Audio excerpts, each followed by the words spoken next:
Assalamualaikum warahmatullahi wabarakatuh. Di sini kami, kelompok 17, akan mempresentasikan sebuah presentasi penelitian kami dengan judul Kajian Perencanaan Tata Ruang Partisipatif untuk Menunjang Kegiatan Non-Pertanian di Kecamatan Wonosalam, Demak. Di sini terdapat beberapa anggota kelompok. Yang pertama, Ramli Rizky Rozabil dengan NRP 24 2019 039. Lalu ada Fazazil Nizarvan dengan NRP 24 2019 037. Lalu selaku saya sendiri, Muhammad Nova Salihuddin dengan NRP 24 2019 020. Dan yang terakhir ada Cofiatul Karima dengan NRP 24 2019 023. Pertama, saya akan menjelaskan latar belakang. Kemiskinan di pedesaan lebih banyak disebabkan oleh persoalan kurangnya infrastruktur pelayanan dasar, keterbatasan akses, keterjangkauan, dan kemampuan masyarakat dalam mendapatkan pelayanan dasar. Infrastruktur pelayanan dasar yang dimaksud adalah kesehatan, pendidikan, sanitasi dasar, dan keterbatasan dalam mata pencaharian. Sektor non-pertanian adalah sektor potensial untuk meningkatkan kesejahteraan masyarakat pedesaan.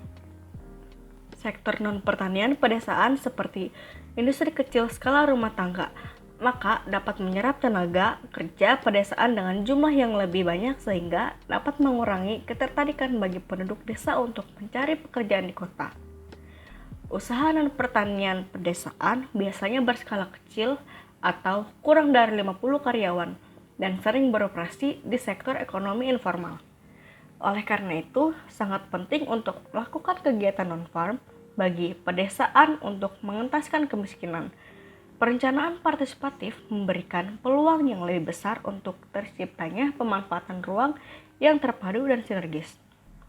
Proses partisipatif harus dilakukan karena masyarakat adalah pihak yang paling mengetahui tentang dirinya dan permasalahan yang melingkupinya. Perencanaan tata ruang partisipatif menjadi bagian dalam proses menciptakan keseimbangan antar wilayah sebagai wujud dari pembangunan yang berkeadilan. Oleh karena itu, memfasilitasi kegiatan non-pertanian pedesaan melalui perencanaan tata ruang partisipatif menjadi penting karena kegiatan ini mendorong upaya pengentasan kemiskinan dan peningkatan kesejahteraan jangka panjang yang berkesinambungan. Tujuan dari penelitian kami adalah untuk mengentaskan kemiskinan di perdesaan serta meningkatkan perekonomian masyarakat di Kecamatan Wonosalam melalui potensi kegiatan non-pertanian dan partisipasi masyarakat. Terdapat beberapa stakeholder yang terlibat dalam penelitian ini. Yang pertama adalah masyarakat sebagai pelaku kegiatan non-pertanian di perdesaan. Nah, masyarakat di sini merupakan stakeholder primer, yaitu orang yang berkepentingan secara langsung atau penentu yang paling utama suatu aktivitas dalam pengambilan keputusan. Yang kedua, terdapat pemerintah kabupaten atau daerah dalam menentukan kebijakan dan strategi apa yang dapat mendorong sektor non-pertanian berdasarkan RT/RW Kabupaten Demak. Nah, pemerintah di sini merupakan stakeholder kunci yang merupakan suatu kelompok eksekutif yang memiliki wewenang resmi dan dalam pengambilan keputusan. Yang ketiga, ada perencana atau konsultan. Nah, perencana ini merupakan stakeholder kunci dalam konteks dinas yang membawahi langsung proyek yang bersangkutan. Dalam perencanaan ini, terdapat kegiatan partisipasi. Dalam penyusunan perencanaan tata ruang, dalam memfasilitasi kegiatan non-pertanian perdesaan, adanya keterlibatan masyarakat melalui kegiatan partisipatif, yaitu untuk memahami konstruksi sosial masyarakat melalui bentuk partisipasi dan keterlibatan dalam tahap proses perencanaan. Adapun tahap partisipasi dan keterlibatan dalam setiap proses yaitu pada tahap persiapan hingga tahap penyusunan rencana, yaitu sebagai berikut. Yang pertama, tahap persiapan. Tahap persiapan adalah partisipasi masyarakat diperlukan untuk mengidentifikasi karakteristik dari masyarakat setempat.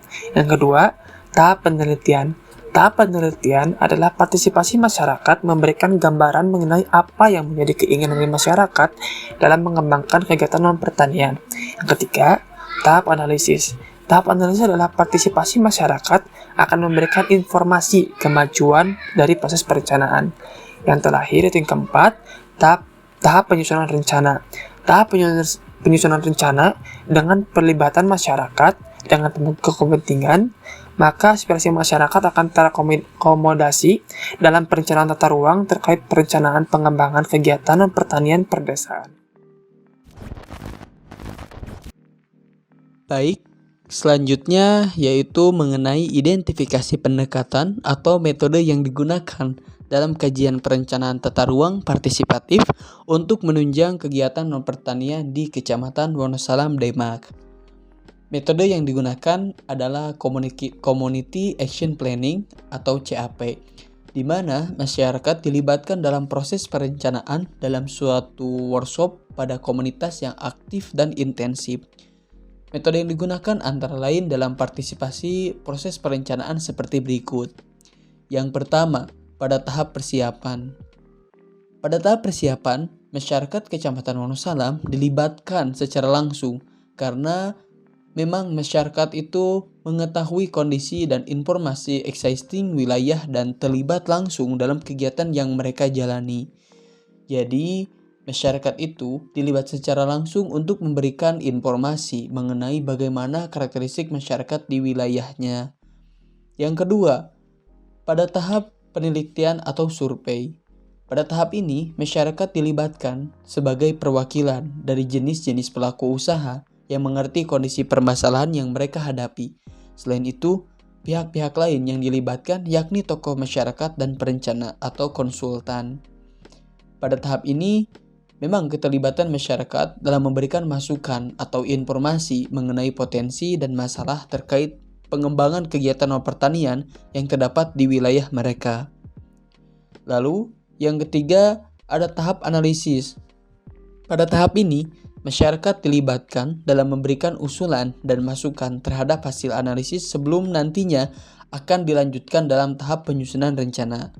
Masyarakat mendapatkan konfirmasi terkait dengan hasil yang telah disusun, apakah telah sesuai dengan apa yang mereka rasakan dan aspirasi mereka sudah ditampung secara baik dari partisipasi masyarakat.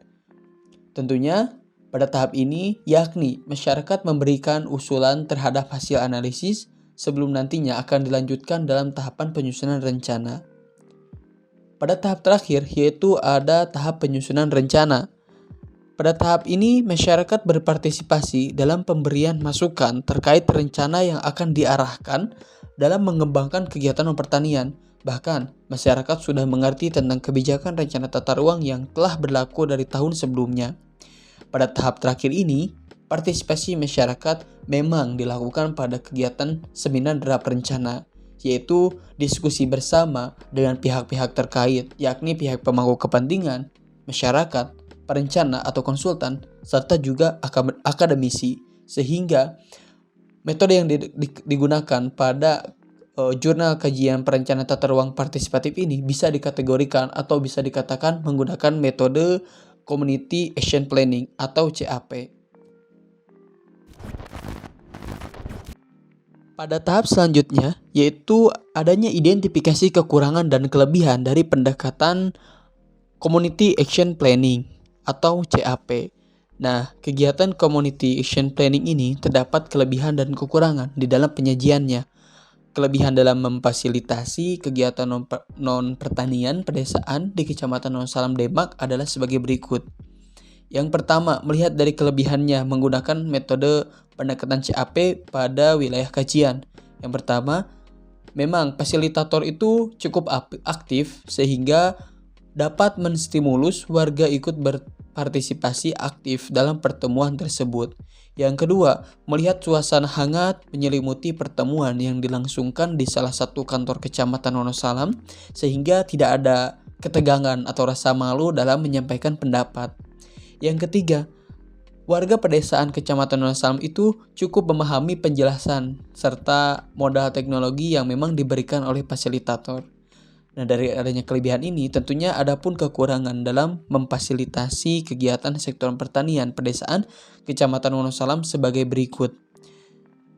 Bahwa yang pertama, adanya undangan yang hadir adalah hanya dari kaum laki-laki saja, atau bisa dibilang hanya bapak-bapak saja.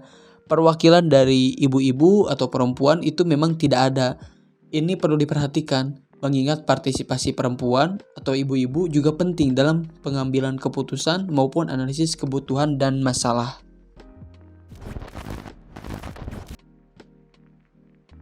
Baik, selanjutnya di sini ada 2 buah pertanyaan. Yang pertama, apakah dengan menggunakan pendekatan atau metode tersebut, program pembangunan atau penataan ruang yang dilakukan dapat berkelanjutan?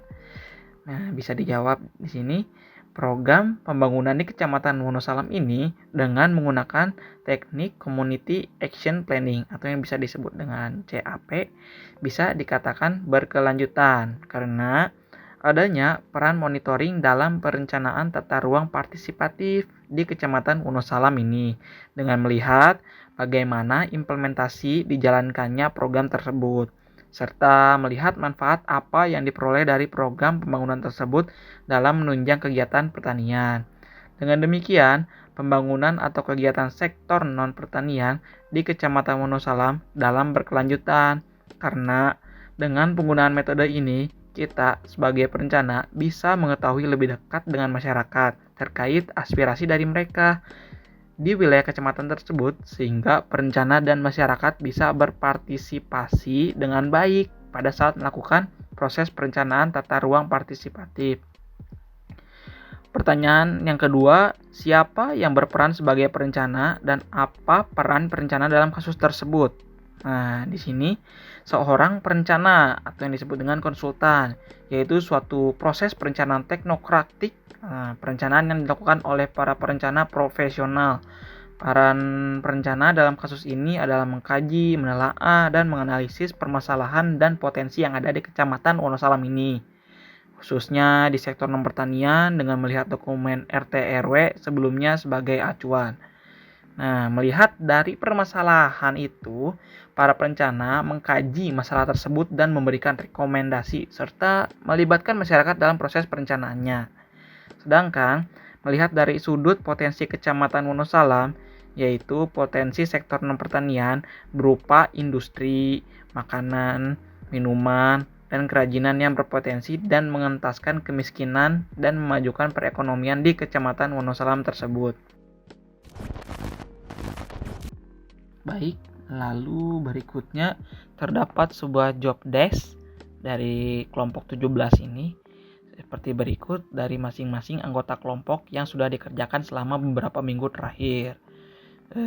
Bisa dilihat di sini ada proses tahapannya per minggu dari minggu pertama, minggu kedua, dan minggu ketiga. Oke, dan di sini terdapat sumber literatur untuk memenuhi penelitian ini. Oke, terima kasih atas perhatiannya. Semoga bermanfaat untuk kita semua. Mohon maaf bila ada kata-kata yang salah. Wal bitaufiq wal hidayah. Wassalamualaikum warahmatullahi wabarakatuh.